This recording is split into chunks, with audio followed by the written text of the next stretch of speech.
question is, how willing are you to endure the difficulty that you're facing? And go to Him. What I love about the Psalms is that they're so amazingly transparent about what they speak about. David says, God, I hate them. The Psalms are to help us vent to God so that we don't go kill somebody. And we can leave it with God and He'll take it from there. And the man says to him, what's your name, fellow? This is weird. Been fighting all night long. He's got him in a half Nelson, just dislocated his hip. He says, I'm not letting you go. What's your name, by the way? In a dark tent with a blind father, the words were spoken. Who are you? What is your name? 20 years earlier, he's brought him back full circle, and he asks him again, who are you? And unless we're willing to come face to face who we really are, with the problems we really possess, I'm a controller, a manipulator.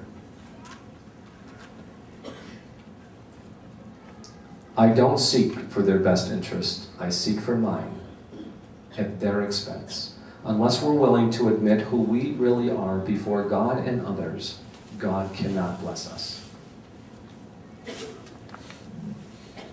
And Jacob says, I'm Yaakov. 20 years earlier, he said he was Esau. But now he admits who he is, and he says, I am the crooked one.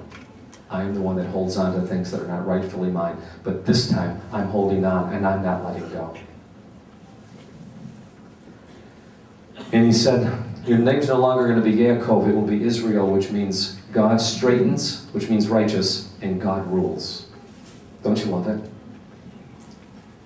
And Jacob said, well, what's your name? And he says, you don't need to know my name, you know who I am. He's none other than Jesus, the Son of God. And he blessed him there. And Jacob called the name of the place Peniel, which means face of God. For I have seen God face to face, and my life is preserved. And he passed over Penuel, which means face of God, and the sun rose upon him. And he limped upon his thigh. Picture this. This crooked man on the inside is now crooked on the outside and straight on the inside. God's reversed his natures. And as he's limping in humility in front of his family, he has sent his family ahead and risked their life. Now he goes ahead of his family and is going to risk his life. He's in the position he ought to have been in the first place, so that his family can follow him. He's where he's supposed to be. And as he's limping in humility, dads, if we're going to have our kids and our wives follow us, it has to be with a limp. Because God resists the proud, He gives grace to the humble, and He will lift us up. Therefore the children of Israel don't eat the sinew which shrank, which is upon the hollow of the thigh to this day, because they've touched the hollow of Jacob's thigh with the sinew that shrank. That's the ugliest verse in the Bible. All this wonderful application ends right here with this ugly verse. The sinew that shrank. What on earth could that mean? It's a poem. You've got sinew of thigh on the top, sinew of thigh on the bottom, forming a framing device. With hip socket next, hip socket on the bottom side. Within the center you have because he touched. Which is saying this. Is God touching your life through some painful events? And if He is, don't let go. And say to Him, I'm not letting go of this until you bless me. No matter how long it takes, I'm not letting go. Whew.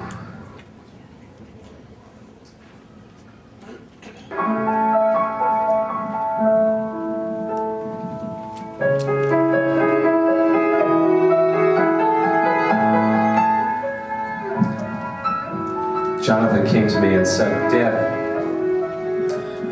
I want your blessing. He had never before asked me for my blessing. And he was just getting ready to turn 18 years of age. We had gone through a lot in our lives and many trials and broken relationships. But things were getting better. And he came to me and said, Dad, I need your blessing. I almost cried. And I said, how can I bless you, John? He goes, I'd like to buy a 944 turbo Porsche. I said, are you serious? He goes, yeah. He says, but I don't want to get it unless I have your blessing. I said, well, that's pretty easy. Lord Jesus, help Jonathan to realize how stupid this is. Of course I'm not, Jonathan, of course I'm not going to give you my blessing for something like that. You don't need that. You know, you're getting a job this summer. You know, you don't want to be out there with this hot car. People think you're a punk. You don't need that. He goes, Dad, you know, you may be right. He said, but this is something that I want to do, and it may be the wrong decision, but would you at least allow me to make the wrong decision? But I don't want to make it without your blessing. I said, I can't let you do that. It's stupid, you know. He says, okay. He said, but would you just do me a favor? Would you just pray about it and get back to me? I said, sure. I didn't pray about it. 2 weeks later, he came to me and said, what do you think, Dad? I gave you 2 weeks to pray and think about it. I said, absolutely not, John. You don't need it. 6 months later go by. He comes to me and says, Dad, remember that car you didn't want me to get? I said, yeah. The one you didn't get my blessing for? He said, yeah. He said, well, I'm getting it. I said, really? He said, yeah, in fact, I'm getting it next Saturday. I said, not while you live in this house. He said, you know, you're so predictable. He said, I knew you were going to say something like that. He said, and I've already made arrangements. I'm moving out, and I'm living with our youth pastor and 2 other guys this summer. He said, Dad, he says, you know what? You never are willing to let me make my own decisions. I said, Jonathan, you asked me to give you a blessing in which you didn't get, and therefore you're going to go behind my back and do it anyways. John, you're never willing to take a no. That's what this is about. He said, no, Dad, what it's about is that you want to continue to control my life even when I'm 18 years of age. I said, you can think that, but you asked me for something, you didn't get it, and you're getting it anyways. So now there's this disharmony, this tension, this conflict. And of course, my wife is going to turn against me because that's just the way it works in my home, you know? And now there's this dark cloud hanging over our home, and I'm going to go speak in Pittsburgh as a keynote speaker on the family on Saturday, the day he gets his car. Sitting there for breakfast, and Debbie looks at him and says, "You're getting your car today, aren't you, honey? What's wrong with you?" And they're talking about it, you know, they're having a good time about it, and she says, "Did you get your insurance?" He goes, "Well, I can only get liability." She said, "You didn't get collision?" He's spending all of his hard-earned money to get this car and not have it insured. She says, well, he says, "Mom, I couldn't afford it." She goes, "Well, you get it, and I'll pay for it." "No, you won't.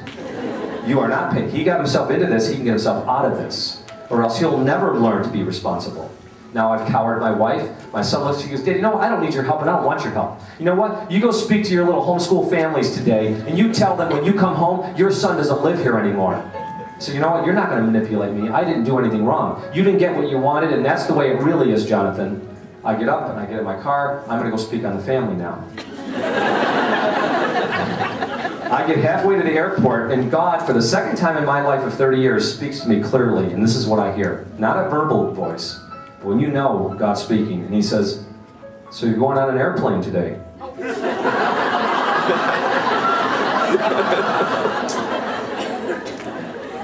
Lord, I've done nothing wrong, and basically God says, "You need to go back home and heal your broken family. Don't you dare go speak on the family." I said, "But God, I'm a keynote speaker. I just can't not show up." And God was basically saying, "Don't you dare show up." Turned the car around, got home. I'm going to miss my plane. I've never done this in all these years. Jonathan's walking out the doors. I'm coming in the driveway. And I said, "John, wait a second, would you?" He goes, "I don't want to hear from you, Dad. I'm sick and tired of all the way you treat me." I said, "Hey, listen, you're right. I'm very wrong. I'm so sorry. I don't know why I do what I do. I thought I was over this, and I'm still controlling you even now."